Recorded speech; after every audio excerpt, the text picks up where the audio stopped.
Ryan Reynolds here from Mint Mobile with a message for everyone paying big wireless way too much. Please, for the love of everything good in this world, stop. With Mint, you can get premium wireless for just $15 a month. Of course, if you enjoy overpaying, no judgments, but that's weird. Okay, one judgment. Anyway, give it a try at mintmobile.com/switch. Upfront payment of $45 for 3-month plan, equivalent to $15 per month required. Intro rate first 3 months only, then full price plan options available. Taxes and fees extra. See full terms at mintmobile.com.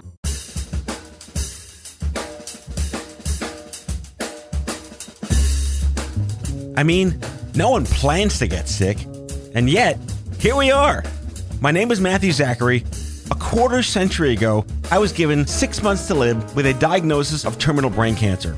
For more than 15 years, I've been ranting and raving on the air about stupid cancer and now stupid healthcare, and I'm just getting warmed up. So let's all go make healthcare suck less together, because you know what?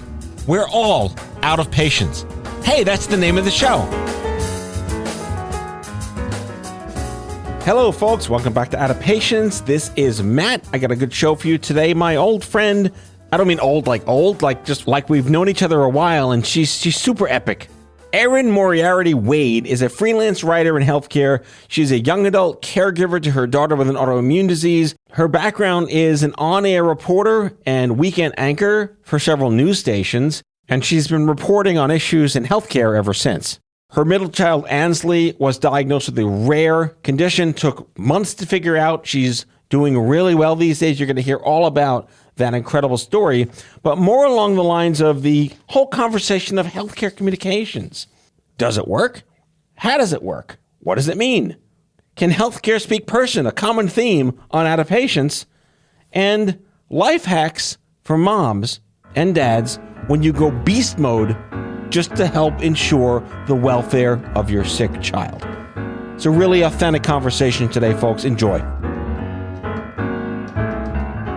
Erin, welcome to Out of Patience. Hi, thank you so much for having me. It's great to be here. I've been looking forward to having you on the show for a long time. You and I go back a while, don't we? Yeah, I think we're good Twitter buddies. Yeah.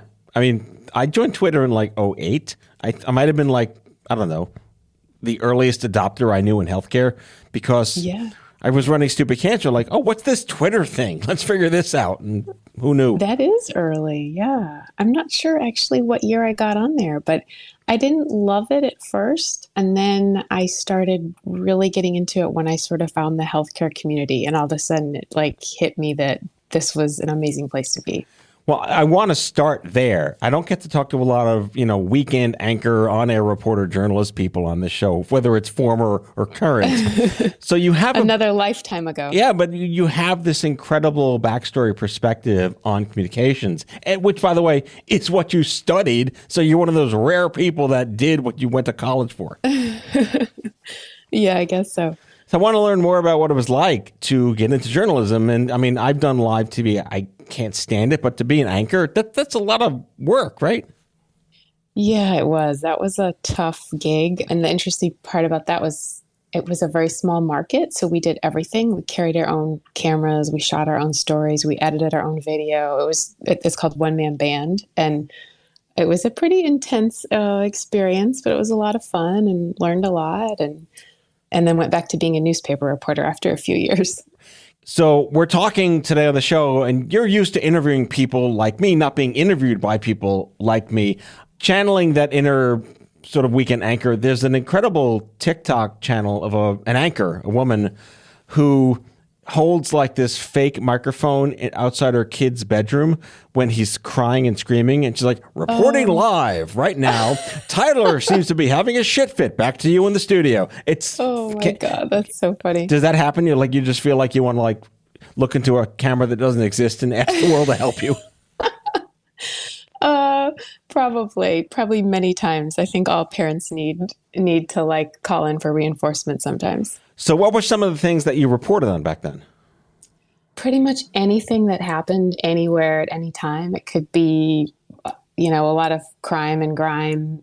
Also some plane crashes, school board meetings, taxes, elections, politics, Really everything. Like with the markets I worked in television, we didn't have a beat or like a, assigned topic to cover. We were just sort of all over the place. Like you never know what could happen. But when I was a newspaper reporter, I covered healthcare. So I was focused on covering hospitals, physicians, pretty much anything that was happening kind of in that space in the city of Atlanta. So we talk about how no one really cares about the sky falling on them until it does. And yet you were kind of working in the healthcare mediaverse, and then healthcare kind of landed on you. Yeah, that's true. It was really weird. I mean, I spent probably the first decade writing about healthcare, first as a reporter in Atlanta, and then later working for hospitals, pharma, healthcare organizations as a content writer, just as a very healthy person who went to the doctor once a year for a checkup and really had no idea what it was like to face a serious illness personally. Then I sort of got a crash course when our daughter got sick in kindergarten, and I realized, writing about something is very different. Interviewing people and writing about something is very different than experiencing it yourself. So I went from, maybe seeing a doctor once a year to being 4 to 5 times a week in the children's hospital and all of her different appointments, and really getting a really different perspective. Did having that like investigatory DNA inside you come in handy? It probably hurt me a little bit in the beginning because I have that personality. Like I keep digging and digging. And when we were on that typical diagnostic odyssey that you hear about with rare diseases, where you go from doctor to doctor month after month and nobody knows what the heck is wrong, during that time, I would, spend hours and hours searching, learning, researching. And that probably wasn't the healthiest thing for me. But I will say it did come in handy once when we had a pretty big snafu where we couldn't get some medical records from a hospital. And I really needed them because we had moved to New Jersey, and I needed these records for our first appointment with a specialist there. And it was, months had gone by, and I was being nice and doing everything correctly. And then finally I just like snapped and put in, went into reporter mode, made the phone calls to the executive offices and said, I need this tomorrow. And that was kind of the only time that really came in handy, I guess. Well, we're going to get to it later in the show about when beast mode mom channels her inner career talents to get shit done. One of my dear friends. I feel like you really know me. Yeah, no, honestly, I do. And one of my dear friends who hosts a show on the Off Script Health Network, Elora Nanos, has been raising a son with narcolepsy for 18 years. But she's an attorney. Like a go fuck yourself attorney. And she'll turn on the attorney genes whenever she needs to actually just get things done. She goes full attorney beast mode whenever. That's good. And it comes in really handy to have the skills. Yeah, good for her. So is it true that if you're Dr. Googling with a background in journalism, you can kind of filter out some of the crap? I think one thing that helped me was our pediatrician at the time, who's a really very kind and super intelligent, experienced pediatrician. He told me, don't just be searching on Google. Go on, if you're going to, because he knew I was going to do this, like go on at least Google Scholar and try to, he gave me some kind of pointers in that direction, which was a little bit helpful, but really it was just sort of a waiting game and process of elimination. And there was not a lot that I could do at that point. So let's get to Ansley. She was your third? She's our middle child. She's our second. So let's get to that story, because I'm sure it's riddled with what's this and take you seriously and there's something wrong with her and misdiagnosis. Or were you one of the lucky ones that like kind of sailed through to here's what's going on? I think we were probably a little bit of both. We definitely did not sail to a quick diagnosis by any means, but her symptoms were severe enough and noticeable enough that people took notice and took it seriously. There was never any, oh, it's just you're a worried mommy. That was not something that happened. So yeah, I think probably a little bit of both. Yeah. So overall. Yeah. Right. It's kind of like the symptoms were so pronounced they had to take it seriously, but at the same time the symptoms were pretty serious. Yeah, and also just very baffling and didn't make sense. And her autoimmune disease started with like extreme swelling in her legs and her ankles, and it was very strange, obviously. But we went first to the pediatrician. There was nothing else wrong with her. She was a totally healthy kid, so we kind of wait and see kind of a thing, came back, got worse. Then it started in her hands as well. And then somewhere along the lines, months kind of went by. We had ultrasound, trying to, we had blood work. We had a lot of basic things done. And then we were taking the kids to Disney for Thanksgiving. And I remember my husband went to give her high five and she couldn't open her hand. And her hand was like, kind of like frozen, almost like in like a claw position. So we, of course, both, quietly flipped out in our heads, tried not to overreact. But of course, immediately got back on the phone to the pediatrician in a panic and, more tests, waiting, more doctors. And then the final thing that kind of put everybody into a frenzy was she was taking a bath with her little brother and they loved to like play in the tub and horse around and make a huge mess. And she like stood up and I noticed she had her lymph nodes, or her inguinal lymph nodes, like by her kind of the line of her underwear had become enormous, like just overnight. She had like the size of like tangerines. So I then, of course, panicked even more. And then we got sent through another round of like infectious disease. And then we were sent for a lymph node biopsy because then, of course, the next fear was like maybe she has lymphoma. And so, yeah, it was a long process. But I think that's one thing I always remember is it gives me a good perspective, I think, is that I so vividly remember my husband and I waiting in the hospital room when she was sent off for the lymph node biopsy surgery. And they were going to tell us that day and they were going to, call to the room and say either it's cancer or it's not cancer. And it was, I guess, more than anybody, it's terrifying and horrifying. But to get a phone call that no, there's nothing cancerous there was something, that I'm always grateful for. Like I feel like that day our path was going to go one of two really different ways. So was there any one particular conclusive test that eventually wound up happening that was a sort of concrete diagnosis?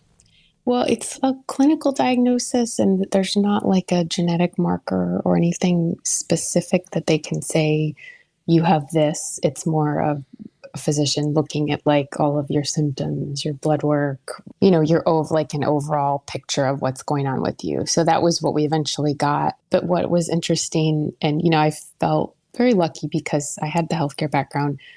We had excellent insurance. My husband works not in healthcare, but he works for a pharmaceutical company and kind of business innovation. So we had really the very good circumstances, but we still faced these crazy barriers. And I think how other families facing these barriers with more challenging circumstances must have been, incredibly overwhelmed and lost. And the example that comes to mind is we were told that, so if it wasn't lymphoma, thank God, then we needed to see a rheumatologist. And to get into a pediatric rheumatologist was going to be several months. And so the best way to do that, they said, was to catch one while we were in the hospital for the lymph node biopsy surgery. So like with a butterfly net? Exactly. That was the term, catch one. And I'm like thinking, God, we live in the 9th largest city in the US. We lived in Atlanta. We have a ton of hospitals, a handful of academic medical centers, and we have to try to catch a rheumatologist. Like, this is strange. So yeah. And that's something that I'm grateful that we had good circumstances, but I'm super aware that even with good circumstances, that time of diagnosis and getting access to treatment is full of all different kinds of obstacles. I would have contracted Wile E. Coyote. If, Acme makes a lot of great products these days to capture people, I hear. Well, so the cool thing is this was, 5-6 years ago now, but this past year, I got to work on a really great project with CARA. It's the Childhood Arthritis and Rheumatology Research Alliance. And I've been working on this physician parent work group. And it's, kind of an advocacy project that brings together physicians and families and tries to really bring the patient and family voice into research. And it's been amazing. But one of the really cool things we did was a barriers to care survey. So we actually created a survey to try to learn what families face, when they're trying to get access to care for this certain autoimmune disease, what do they face and how can we make it better? And so it was kind of full circle, I think, for me in that way. Who knew that actually having parents talk to the doctors would help the situation? Exactly.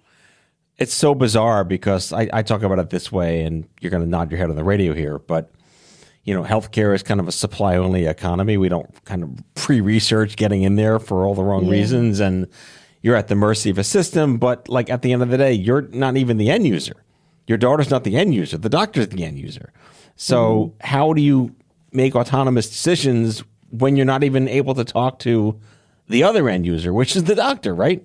Yeah, it's definitely very convoluted, and you feel sometimes very trapped. Yeah. A toast to healthcare communications. Yes, cheers. Yeah, I'm really excited that you had the opportunity to help be a part of this work group. It sounds obviously very necessary. Were there any like immediate aha moments, like how did we not do this before, or was this currently already like fomenting in some way? So the absolutely wonderful pediatric rheumatologist at Hackensack University, Dr. Suzanne Lee, who is really the one that saved Ainsley's childhood, she was on it and she asked if I would like to be a part of it. And of course I was thrilled and said yes. So that was kind of how that happened. But I think they've been doing this for years. They're extremely progressive about doing that kind of work with families and physicians together. We'll be right back after the break.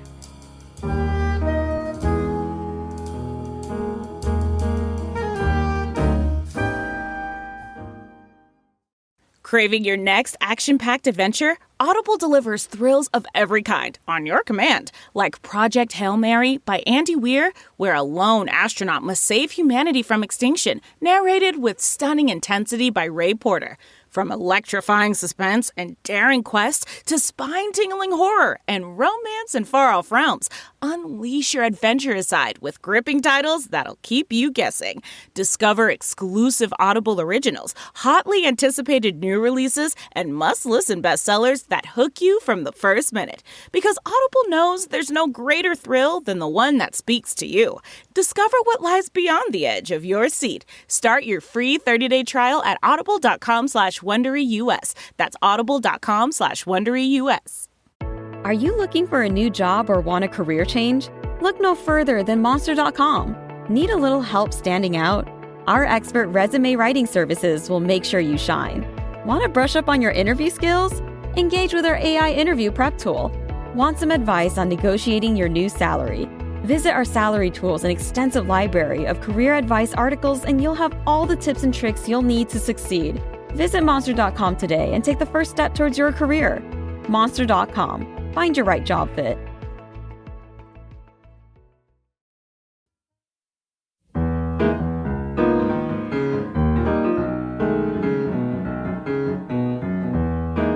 All right, we're back with Erin Moriarty Wade. I think it's fair to let the listeners know that Ainsley is doing fantastic these days, correct?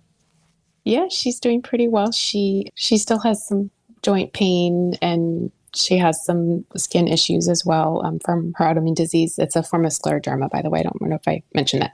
But she does horseback riding a couple times a week, and she does ice skating, and she goes to school, and she got her COVID vaccine and then found out that her body did produce antibodies, which we were super excited about because with the chemotherapies and immunosuppressants, a lot of people, their bodies don't produce antibodies after getting the vaccine, but she did. So win-win there. Definitely. And honestly, I've done a lot of work, this already, when little kids are subject to all these medical things, it's a managed situation that they thrive through adolescence and puberty and young adulthood. And I'm sure this is like you're setting up the stage for this understanding that this is something that has to be observed. Yeah, for sure. I want to read a quote from your article, Surviving, Then Thriving, from 2018. I love this. It's poetry. You said, "This isn't the childhood we envisioned for our daughter, but then I try to remember the quote, life isn't about waiting for the storms to pass. It's about learning to dance in the rain." Was that yours or you stole it? Oh, no. That's a famous quote. Okay. It's a quote I read somewhere. It hit me that night because she was out there dancing with her dad, and she was like tearing it up in her little red cowboy boots, even though she physically felt pretty shitty. God, you gotta love kids, right? They are the cause and solution to all of life's problems. So let's get into what you're doing these days, because you are now an informed writer. You've been through the ringer. And has it changed your perspective? I'm sure it has, but to what extent? And what are you most passionate about writing these days, or who are you working with? Yeah. So the past 2.5 years, I've been working as a content specialist at My Tomorrows, and it's a company that helps patients and physicians find and access clinical trials and other treatment options like expanded access programs. And it's been a really great experience for me. One of kind of the highlights of my work there is interviewing patients and physicians and understanding the patient's journey, the family's journey, what they went through. And it's something that I professionally, that's what I do, but also personally I can relate to, because I do personally know what that's like. Have you ever read the Hitchhiker's Guide to the Galaxy? Oh, no, I don't think. All right, it's irrespective, but there's a it takes place in the future or some kind of weird other alien universe, but there's some kind of like species that you stick inside your ear, and it lets you hear other languages in your native language, called a babblefish. Oh, cool. So I feel like I use the metaphor all the time, like you're kind of a human babblefish that's translating the absolute ridiculous acronym jargon of science and research to average human beings. Is that fair? Yeah, maybe on some levels. And I think also just being able to bring the stories to life of what patients and families go through, I think is also important. And I think one of the things I've learned that's been really interesting is how, a lot of times people don't know that there are other options that they can look for. And just, there's been quite a few patients that I've interviewed that have said this, but the one that comes to mind most recently, a family that I interviewed this fall, and the mother had been diagnosed with metastatic pancreatic cancer and just told, sorry, we can't really do much, but here's a referral for palliative care and we'll maybe try chemo, but, nothing we can do. But the interesting part is her husband is a physician, her daughter is a physician, her son is also a physician. And they all said, wait a minute, let's go look for clinical trials. Let's go see what is happening in research, what else is out there. And so My Tomorrows was able to help them look for treatment options and ultimately help them access something. And 2 years later, their mom is feeling really good. She's doing yoga. It's not what you would have expected. But it's also, it's a little bittersweet because it's sort of this inherent privilege rolled in there of, well, they knew to ask and they knew to keep looking because they were doctors. And, what about all the other people that have no idea that that's even a choice, or how to go about it, or how to look for it, or how to access it? Yeah, I've talked about the chutzpah factor on the show forever. That not everyone's born with moxie, and not everyone is a doctor, and sometimes it's just good and bad luck. But I feel like healthcare communications or marketing communications can be jargoned by agencies. It could be skewed by going to cdc.gov or whatever. But what you're doing is a service. It's an intervention. It's a navigational way to humanize the fact that no one wants to be there, but give them confidence, hope, maybe some moxie, maybe some chutzpah, because you're able to talk to them like people, right? Yeah. Yeah. And the cool thing about our model is that we use patient navigators. So we have people who have a medical background, our chief medical patient navigator was a former physician, and they all have training and they speak 8 different languages, and they know how to help people walk through this process and explain things in a way that is patient friendly and easy to understand. And so that's a really important part of it too. So let's go into the mom and dad beast mode life hacks, right? Something I'm Gen X. I think you're in the same census checkbox as me, more or less. And a lot of the listeners are of our age, and we're dealing with our parents and our kids. And if we get sick or our kids, it's like with the sandwiched, universe out there. Yeah. You know, raising kids is hard enough when they're not going through all sorts of crap. Were there any specific tips, tricks, life hacks, stress relief, relationship mitigations that you and your husband found highly valuable but unexpected that you could share with people listening? Oh gosh. I think one of the things for us that was helpful was that our younger son was too little to really know what was going on, but our older son was just an absolute trooper, and he would, we had to do like once a week, I had to give Ansley a shot of methotrexate that wasn't fun, obviously, but that would also make her really sick. And so he would come and sit with her, and he would find something funny on YouTube, and he would bring her candy. And I think having that like sort of family support when someone's sick is really important. Like, even if, a kid's technically too young to really be carrying that responsibility, if they can, I think it's really helpful. And it's kind of amazing to me how kids just in that situation are like, they know how to kind of support and reach out to each other. Like, so the year first grade, this was kindergarten when Ainsley got sick, but then first grade, we were living in New Jersey, and one of her little classmates was diagnosed with cancer, with lymphoma actually. And it was obviously, horrendous, but he was also terrified of needles. And his mom, when I reached out to her, she said that was an issue. And so Ainsley had the idea, like, I'm going to make a video, I'm going to show him, like, I do my shots and I do my IV. And so over the next few weeks or whatever it was, she made like one of, this, here, mommy's going to give me my shot. It's not that bad. And then we were also in a phase of doing a IV. We would start at the hospital and then we would bring it home and have like home infusion. And so she had 2 days at home doing that. And she made another video of herself showing him, and like giving him some tips, and like, it makes a yucky taste in your mouth, so make sure your mom gives you lots of candy. You need Sour Patch Kids and lollipops. And, it was really sweet. And like at the time, moving to me as a mom to see that like she was feeling pretty shitty, but she was going to do this to help her classmate. So that was kind of cool. That's extraordinary. That's really extraordinary. All right. So you have 3 kids. I have twins. Do your kids get along? Sometimes. We have a boy, girl, boy. So it's kind of a funny dynamic. But yeah, our older 2 are really close. Our son and Ainsley, they're only 3 years apart, and they're pretty close. So we're grateful for that. Yeah, my twins are cresting toward 12, which we know that's kind of the weird stuff is beginning to start. And I love just comparing notes with other parents whose kids are either on the way. Is that 5th grade for them, or are they 6th grade? They're in 6th. They're finishing up 6th.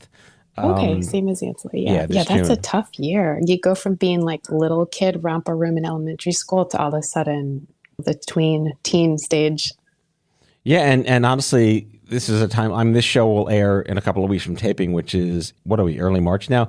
But the relevancy is that, COVID impacted so many kids behaviorally because they kind of skipped a year and a half of school. But my kids were twins, and they kind of like weren't as impacted by that developmental challenge because they were together. But yeah, they went from like 4th grade to 6th grade, and and they're still kind of like, what's all this? What's middle school? Meanwhile, when we were in middle school, we're still in like 1st grade. Like middle school today is like high school, like back then. Yeah, I think you're right. It's very different. Yeah, that's a tough age. I want to wrap because I had a great quote, and I think this is kind of a summary executive of everything we stand for. It's like patient experience begins long before you meet the doctor. But who invented the term patient experience? It's just like what agency put those words together? It's like it's the shit happens stuff, right? But you're living in the space. You were in that space. You've learned this space. What does that mean, patient experience? Well, I think it's about everything that patient goes through. Like, it's not just like the hour that they're in the doctor's office or the day that they're in the hospital infusion center. It's like everything that leads up to it. It's the appointment. It's like, do you know how much things are going to cost when you get there? Do you have the money to pay for it? Do you have a way to get there? Do you have childcare for the hours and hours that you're going to be gone? It's like that whole overall like picture of what a person goes through. Yeah, and then the whole it ain't over when it's over. Yeah, no, because then the next day, I mean, when Ansley does her IV, the next day she's homesick. You know, it's like one day is we pull her out of school early, we go to the children's hospital, I set up shop, work in the infusion center, and then the next day she's doesn't feel well and she stays home. Is this just ongoing, or is there a bit of an end game for Ansley?